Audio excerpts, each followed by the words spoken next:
This is LaTroy Hawkins with your New York Mets. You're watching RotoExperts Fantasy Baseball today with Michael Cardano.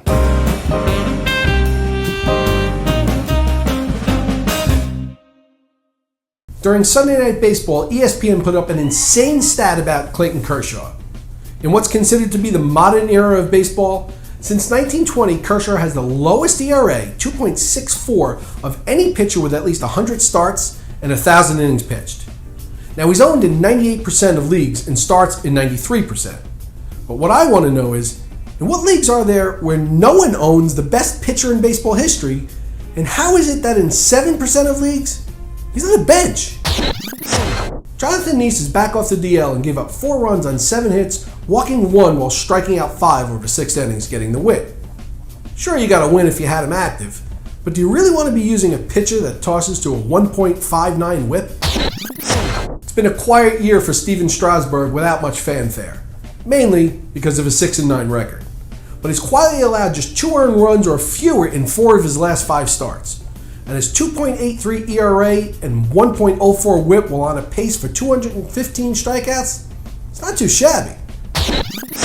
Alex Gordon has been a good play in daily fantasy of late.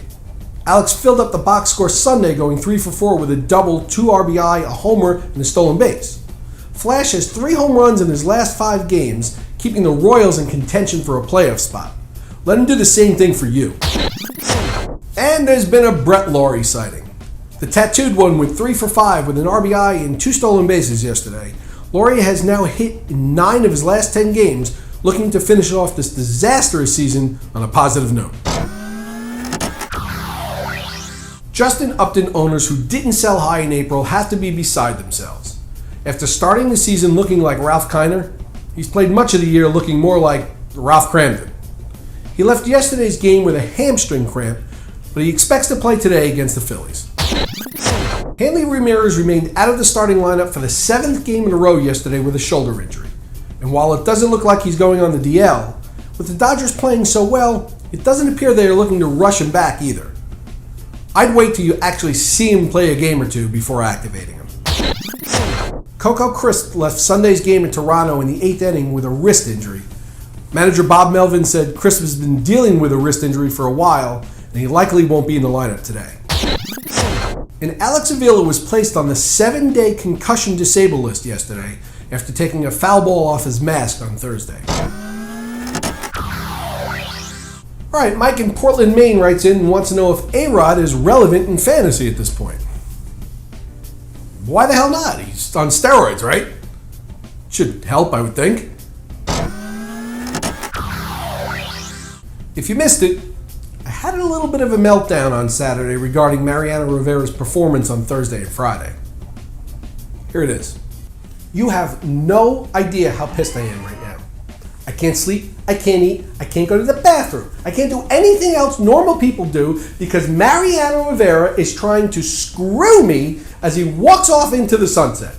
Here I am playing in a league with thousands of widgets on the line for first place, and the all-time best reliever in the game can't get anybody out.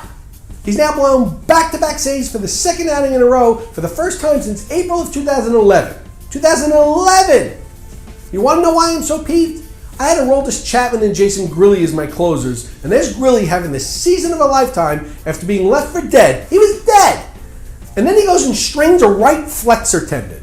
I don't even think I have a right flexor tendon.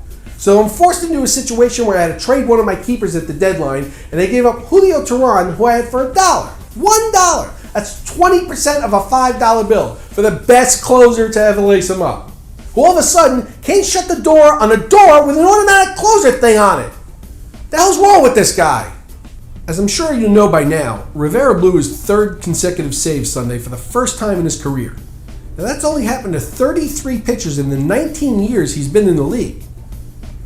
I once asked former Mets pitcher and current announcer Ron Darling how he knew it was time to hang up the spikes. He told me simply, Mike, the hitters let you know. Well, Mariano, you should have left the game after the All-Star break. If for no other reason, then I wouldn't have traded for you at the deadline. For RotoExperts, I'm Mike Cardano.